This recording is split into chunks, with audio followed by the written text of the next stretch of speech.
Bonjour Myriam Pastor. Bonjour Talia. Alors c'est vous notre auteur du guide Petit Futé Danemark Île Féroé et vous avez plein de conseils à donner à nos lecteurs, à commencer par les balades et les visites. Alors qu'est-ce que vous leur proposez? Alors je suggère de partir vers les îles Féroé. C'est une destination à laquelle on n'est pas très habitué peut-être. C'est un archipel de 18 îlots qui est perdu dans l'Atlantique Nord, avec des ambiances, des atmosphères assez proches de ce qu'on pourrait retrouver peut-être en Écosse ou en Islande. Ce sont des paysages qui sont vraiment féeriques entre fjords et montagnes. L'humain est présent, mais très peu, puisqu'il y a à peu près 50 000 habitants sur l'ensemble de l'archipel. Il y a plus de moutons et encore plus d'oiseaux sur ce territoire. Et c'est aussi extrêmement riche par son passé viking qui est toujours très présent. Et malgré tout, il y a une capitale, Tórshavn, qui est très dynamique, très jeune, et il y a énormément de choses qui y sont proposées. Ah super. Et en matière de restaurants, vous les envoyez où nos lecteurs? Alors faire un choix de restaurant sur tout un pays, c'est plutôt difficile. Et je me suis dit, c'est très convivial de manger chez l'habitant. Et que ce soit au Danemark ou aux îles Féroé, c'est très bien organisé. Il y a en fait des sites qui permettent de recenser les habitants qui vous reçoivent chez eux. Donc pour le Danemark, c'est Meet the Danes. On peut se rendre dans les offices de tourisme ou directement sur le site internet, réserver chez l'habitant et on va découvrir la gastronomie familiale traditionnelle. Alors au Danemark par exemple, on va déguster du sternekust, donc c'est compliqué toujours les noms danois.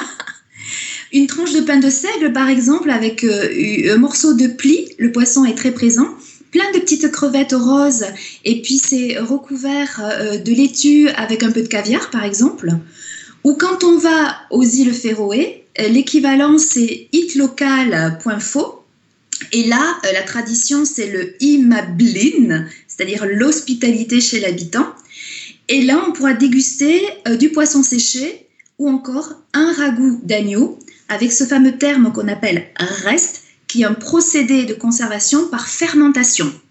C'est assez particulier, mais franchement, si on veut vivre l'authenticité de la destination, moi je conseille manger chez l'habitant. C'est une très bonne idée. Alors pour bien comprendre, Meet the Danes, c'est la rubrique sur le site de l'Office du tourisme, c'est ça, du Danemark, pour trouver Alors on ces les trouve, adresses-là? c'est ça, on les trouve sur certains offices de tourisme ou directement sur Internet en tapant Meet the Danes.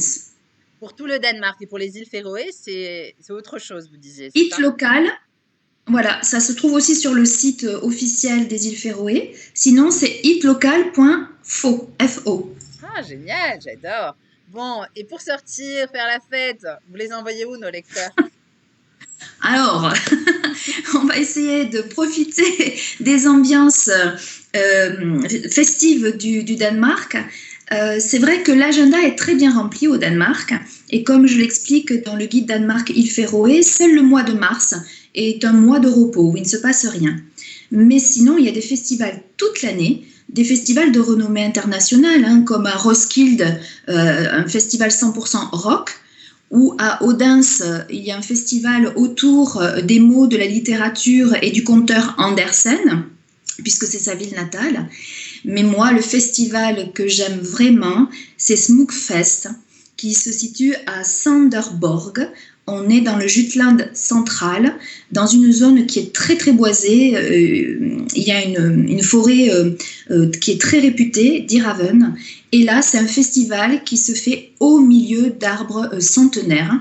La scène est installée dans un amphithéâtre d'une clairière. C'est magique, c'est féerique.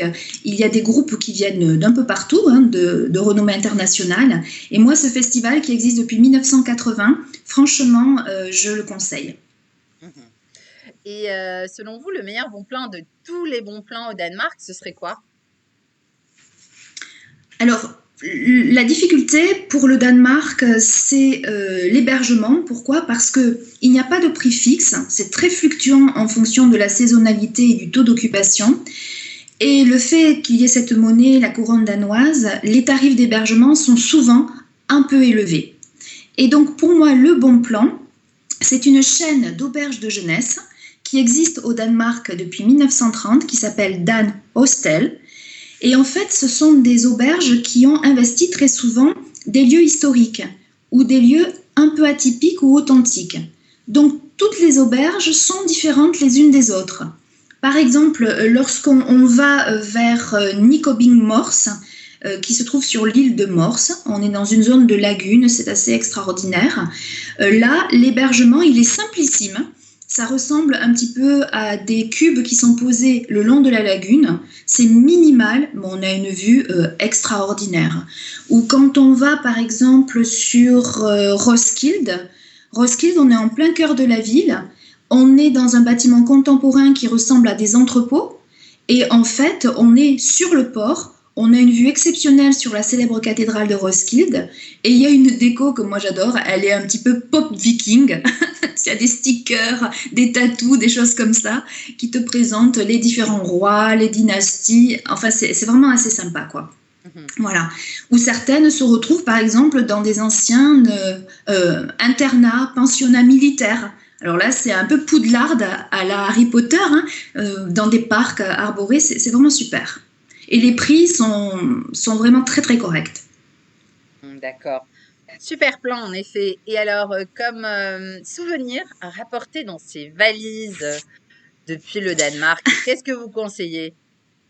Alors, le Danemark, je sais qu'on avait pas mal évoqué le design pour Copenhague, parce que bon, son rôle de capitale la positionne aussi, hein, Oui, avec parce qu'il cette faut énergie-là. préciser que vous êtes aussi auteur du guide Petit Futé Copenhague, qu'on peut retrouver bien sûr sur le YouTube du Petit Futé et en allant bien sûr lire le guide Copenhague. Petite parenthèse.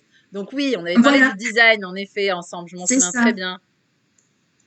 Et là, aujourd'hui, je me suis dit quand même, le Danemark, c'est la capitale de quoi? C'est la capitale du Lego.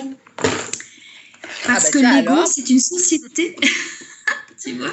Vous voyez, Lego, c'est une société danoise qui a été créée en 1932, qui existe aujourd'hui encore, qui est mondialement connue. bah oui. Elle s'est créée dans le centre du Danemark, mais vraiment au milieu, dans une commune qui s'appelle Billund. Et en plus, à Billund, il y a un parc d'attractions Lego. Alors, autant dire que pour les petits comme les grands, c'est génial. Et bien sûr, alors moi, j'ai une boîte très utilisée avec les objets que l'on produit avec ces fameuses petites briques à tenons qui sont une marque déposée depuis 1949. Bien sûr qu'en France, on trouve Lego, mais au Danemark, quand on va à Billund, au resort de Billund, ou à Copenhague, dans le magasin donc Lego, on ne trouve des modèles qu'au Danemark. Et ça, pour les fans, on va dire, c'est super. Et puis surtout, c'est quelque chose qu'on peut partager entre parents, grands-parents, avec les enfants. Et je trouve qu'aujourd'hui, c'est plutôt bien de se retrouver autour de cet univers du jeu. Mhm. Eh ben, c'est une très très bonne idée. En tout cas, merci beaucoup Myriam Pastor pour tous ces conseils et puis bonne continuation au Danemark. Bye bye. Merci Salia et au plaisir. Au revoir. Au revoir.